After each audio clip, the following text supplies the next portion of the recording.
देखो propensity to saving function कल का खत्म हो गया।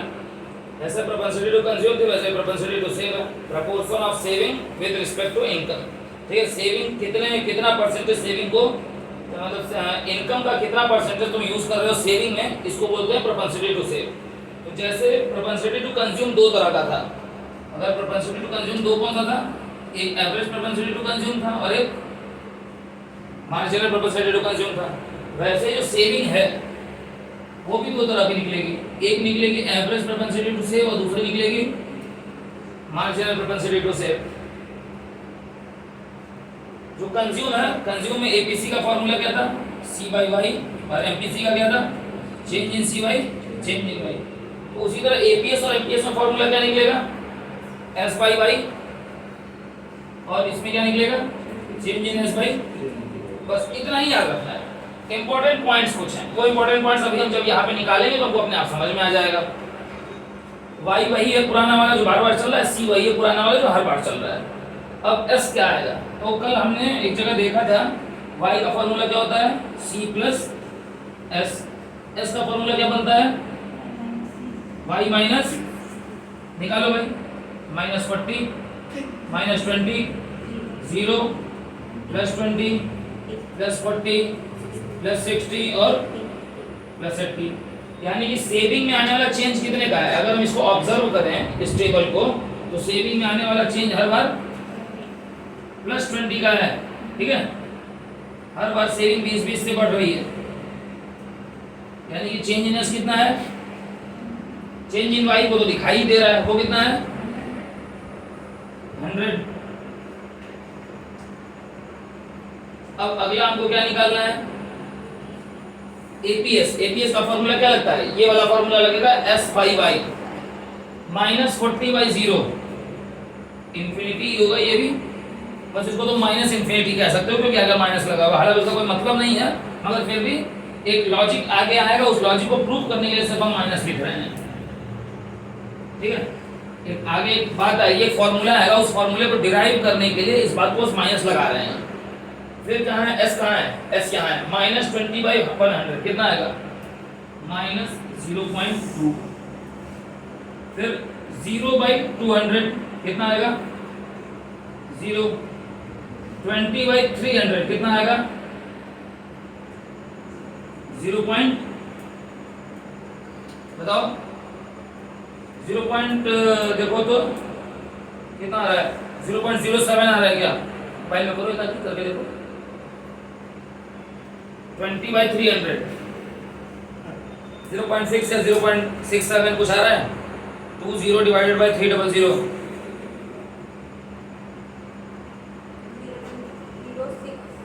0.067, ठीक। 40 बाई 400 0.10, फिर 60 बाई 500 करो 0.12 आ रहा होगा, देखना जरा। और 80 बाई 600 करो, ये आ रहा होगा 0.13, 1333 ऐसे करके आ रहा होगा, ठीक है। एमपीएस का तो सिंपल सा फॉर्मूला लगना है, change in S by change in Y, यहाँ पे लगेगा डैश, बाकी जगहों पे लग जाएगा 0.2। जैसे कल एमपीसी में एक आया था कॉमन एक अमाउंट, वैसे ही एमपीएस में आ जाएगा। अब आते हैं इन वाले पॉइंट्स पे, ठीक। एपीएस कैन नेवर बी 1 और मोर देन 1।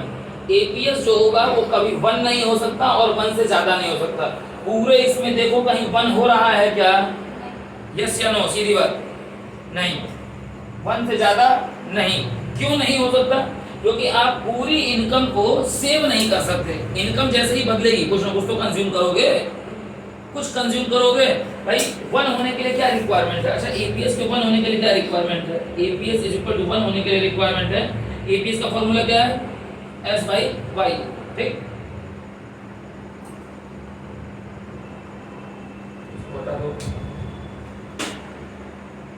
एपीएस के 1 होने के लिए फॉर्मूला है एस बाई वाई। अब y मान लेते हैं हम, अगर 200, किसी भी ये वाला y उठाते हैं 200, तो s को भी क्या होना चाहिए, 200 होना चाहिए। तभी तो ये 1 आएगा।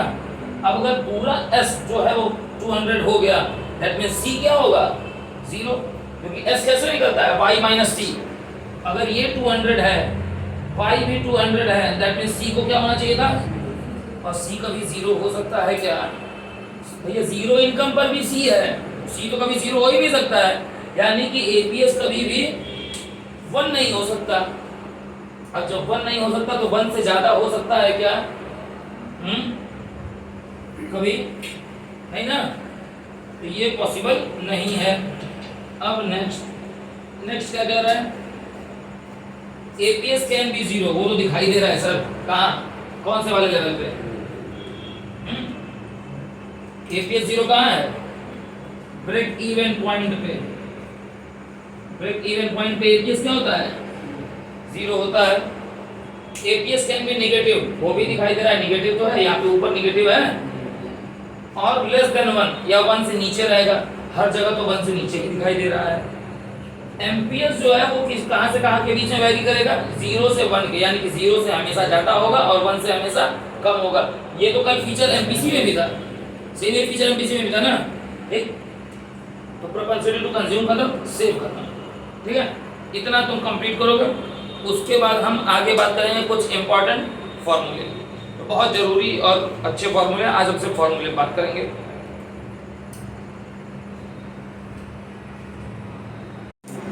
चलो नेक्स्ट देख लो, इन्वेस्टमेंट फंक्शन, ठीक। ये खत्म करने वाला था यहीं पे, मगर इसको भी बता देता हूँ। इन्वेस्टमेंट फंक्शन, कोई भी फंक्शन पढ़े, जैसे भी कंजम्पशन फंक्शन पढ़े तो क्या लिखे? c is equal to function of y। Saving function पढ़े तो क्या लिखे? s is equal to function of y।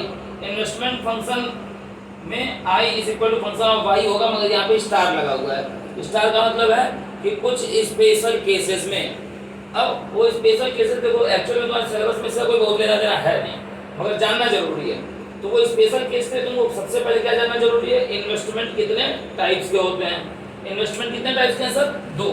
पहला है ऑटोनॉमस इन्वेस्टमेंट और दूसरा है इंड्यूस्ड इन्वेस्टमेंट। सिलेबस में क्या है तुम्हारे? सिलेबस में ऑटोनॉमस इन्वेस्टमेंट लिखा हुआ है, देखो मैंने लिख दिया है, exist in the theory of income and employment, यानी जो पढ़ रहे हो उस थियरी में यही एग्जिस्ट करेगा।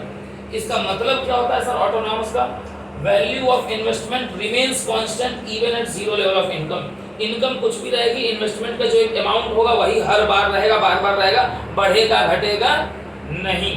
इसको रिप्रेजेंट किससे करते हैं? इसके लिए मैंने छोड़ा हुआ था जगह, इसको रिप्रेजेंट करते हैं आई। इन्वेस्टमेंट को किससे रिप्रेजेंट करते हैं? आई से। ऑटोनॉमस वाले को रिप्रेजेंट करते हैं आई बार से, आई बार, ठीक है। इंड्यूस्ड क्या है?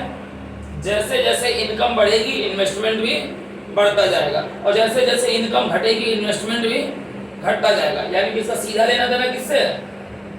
इसको किससे रिप्रेजेंट करते हैं? इसको सिर्फ आई से रिप्रेजेंट करते हैं, ठीक। तो हमको पढ़ा, हमारे सिलेबस में कौन वाला है? अब मेरा एक सवाल बताओ, हमारे सिलेबस में आई बार है या सिर्फ आई है? हमारे सिलेबस में क्या है? ऑटोनॉमस है, ठीक। अब सर एक इसका छोटा सा एग्जांपल देख लो, यहाँ पे y है, देख तो चुके ही हो मगर फिर भी याद दिला दूं, इसको लिखना मत लिखना कोई दिक्कत नहीं है। y हर बार क्या ले रहे थे? 0, 100, 200, 300, 400, 500, 600। c था तुम्हारा 40, 120, 200, 280, 360, 440 और 520। मगर जो सबसे पहला चार्ट बनाया था उसमें तुमको बताया गया था कि AD इज इक्वल टू क्या होता है? C प्लस आई। और आई उस चार्ट में तुम पलट के देख लेना, जिस दिन पहले दिन लिखना शुरू किए थे आई उसमें हर जगह क्या तुमने लिखा था? हाँ, हर लेवल पे आई एक लिखा था ना, 40 आई थिंक हम लोग लिखे थे, 20 या 40 कुछ एक लिखे रहोगे, वही लिखे रहे होंगे। तो ये जो आई है ये कौन वाला आई है? ये जो आई है ये आई बार है, ऑटोनॉमस इन्वेस्टमेंट है। 0 इनकम पर भी उतना ही इन्वेस्टमेंट है जितना इन्वेस्टमेंट कितने इनकम पर है? जितना है कितने पे है? 300 पर, 200 पर, 500 पर, 400 पर, 100 पर, सब पे इन्वेस्टमेंट को क्या रखना है सर? रिमेन्स कांस्टेंट रखना है। ये होता है इन्वेस्टमेंट फंक्शन, ठीक। बस इतना ही लिखना है, वो तो बस दिखाने के लिए था, समझाने के लिए था, ठीक है।